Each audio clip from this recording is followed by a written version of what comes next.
उत्तराखंड में माफिया से चंदा लेने वाले बयान के बाद, सियासी बवाल के बाद हुआ भू माफिया नेटवर्क का पर्दाफाश। बीजेपी नेता की हो गई गिरफ्तारी।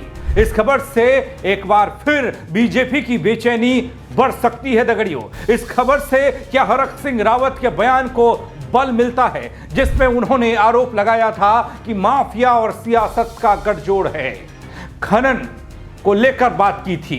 खबर बेहद अहम है दगड़ियों, तो अंत तक मेरे साथ इस वीडियो में आप जरूर बने रहें, ये मेरी आपसे गुजारिश है। नमस्कार, पहला मैं पंकज रौतेला, आप देख रहे हैं उत्तराखंड न्यूज। दोस्तों, उत्तराखंड की सियासत में कांग्रेस नेता हरक सिंह रावत के सियासत के माफिया से कनेक्शन के बयान के बाद एक और खबर आई।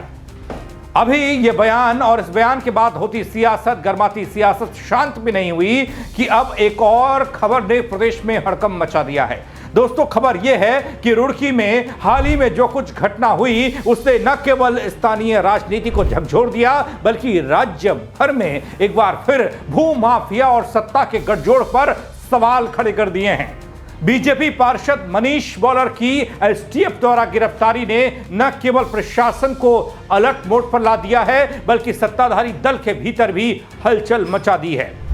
आपको पूरा खेल समझाने जा रहा हूं दगड़ियों, पूरा मामला बताने जा रहा हूं दगड़ियों। आप बस अंत तक मेरे साथ इस वीडियो में बने रहे ताकि कोई बात छूटे नहीं। मामले की शुरुआत कहां से हुई, एसटीएफ की छापेमारी और बीजेपी नेता की गिरफ्तारी कैसे हुई, बल ये सब बताऊंगा आपको आगे सिलसिलेवार तरीके से। दगड़ियों, स्पेशल टास्क फोर्स यानी कि एसटीएफ ने जमीनी फर्जीवाड़े में कार्रवाई की। एक बड़े नेटवर्क का पर्दाफाश करते हुए बीजेपी पार्षद मनीष बॉलर को हिरासत में लिया। यह खबर निकल कर आई। आरोप है कि मनीष और उनके सहयोगियों ने फर्जी दस्तावेज तैयार कर जमीनें बेची और इस अवैध नेटवर्क के संचालन को लेकर जो खबर निकल कर आई वो संगठित ढंग से वर्षों से चल रहा था ये धंधा, ये बताया गया। दोस्तों, इतना भर नहीं है, आगे जो बात मैं आपको बताने जा रहा हूं उसे सुन और देखकर आपके पैरों तले की जमीन खिसकने वाली है, क्योंकि अब तक हम सब ने यह देखा कि सियासत का माफिया से गठजोड़ है। यह सुना आपने,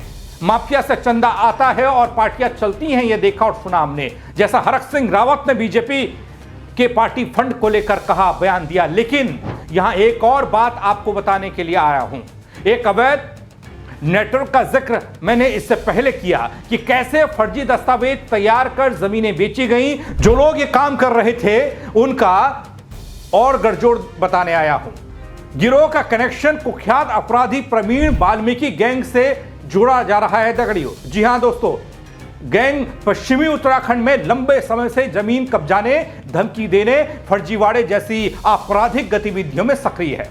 अब आता हूं राजनीति और अपराध के गठजोड़ पर, या यूं कहूं कि राजनीति और माफिया के गठजोड़ पर। इस पूरे मामले की गंभीरता तब और बढ़ जाती है दगड़ियों जब इससे पहले प्रदेश के पूर्व कैबिनेट मंत्री हरक सिंह रावत का एक बयान सुर्खियों में रहता है, जिसमें उन्होंने आरोप लगाया कि बीजेपी के कई नेता भू माफिया से चंदा लेकर पार्टी चला रहे हैं। क्या ऐसे ही नेता जो बीजेपी से जुड़े हुए हैं यही बिचौलिए हैं, यही पैसा इकट्ठा करवाते हैं?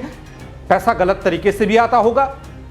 अब जब बीजेपी के एक मौजूदा पार्षद की गिरफ्तारी हो गई, इसलिए इस गिरफ्तारी को भी इससे जोड़कर देखा जा रहा है और सवाल होना भी लाजमी है। तो सवाल यह है कि क्या राजनीति में भू माफियाओं की घुसपैठ गहरी हो चुकी है? देखिए, घुसपैठ है ये तो सब मानते हैं, लेकिन कितनी गहरी है ये कोई नहीं बताता।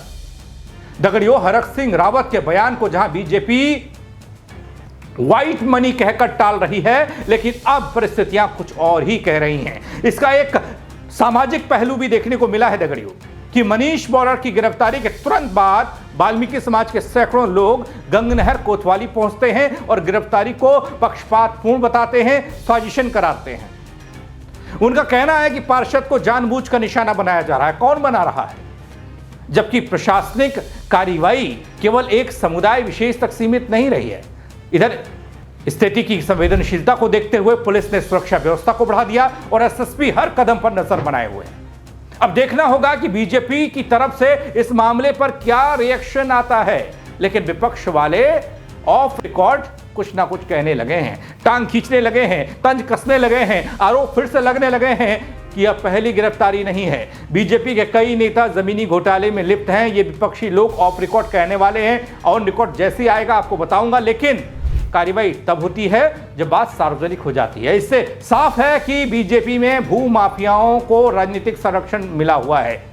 अब जाहिर सी बात है दगड़ियों, अगर बीजेपी का कोई पार्षद गिरफ्तार होता है जिसका सीधे सीधे कनेक्शन बीजेपी से है, तो वो अगर उसका भूमाफिया से कनेक्शन है तो बीजेपी का कनेक्शन जुड़ ही गया। प्रशासन का कहना है कि मामला संवेदनशील है और किसी भी प्रकार के जातीय या राजनीतिक दबाव के बिना जांच की जा रही है।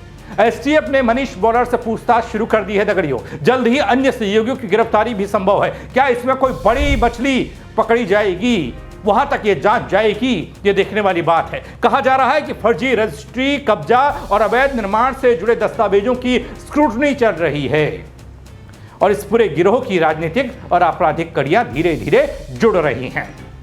दगड़ियों, मनीष बॉलर की गिरफ्तारी कोई मामूली घटना नहीं है। इस घटना को मामूली मत समझना।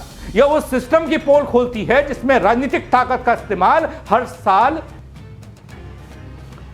अवैध कारोबार को संरक्षण देने में होता है। हरक सिंह रावत का बयान अब भविष्यदर्शी लगता है। ऐसा लगता है कि वो दूर की दिखा रहे हैं या देख रहे हैं। और वाकई बीजेपी नेतृत्व इस गिरफ्तारी को अपवाद कहकर टालता है तो यह उनके लिए भविष्य में बड़ा राजनीतिक संकट खड़ा कर सकता है। इस प्रकरण में केवल एक पार्षद ही नहीं बल्कि सत्ता, समाज, कानून की नाजुक संतुलन व्यवस्था कटघरे में है दगड़ियों। आने वाले दिनों में यह देखना बेहद दिलचस्प होने वाला है, क्या प्रशासन इस केस में निष्पक्षता के साथ जांच करता है, कर पाएगा, या यह भी राजनीतिक मैनेजमेंट का हिस्सा बन जाएगा जो आरोप लगते रहते हैं और दफन हो जाएगा मामला। यकीन मानिए, अगर सही से मामला गया तो कई लोग जेल जाएंगे। ये हरक सिंह रावत कह चुके हैं पहले, और भी बड़े नेता भी सामने आ सकते हैं, जांच के दायरे में आ सकते हैं। खबर को लेकर आपकी राय का इंतजार रहेगा दोस्तों। आप कमेंट करके बता सकते हैं कि आप क्या सोचते हैं इस खबर को लेकर। साथ ही खबर को लाइक करें और शेयर करें, ज्यादा से ज्यादा लोगों तक पहुंचाएं। मेरे साथ जुड़ने के लिए आपका बहुत शुक्रिया। जय उत्तराखंड दगड़ियों।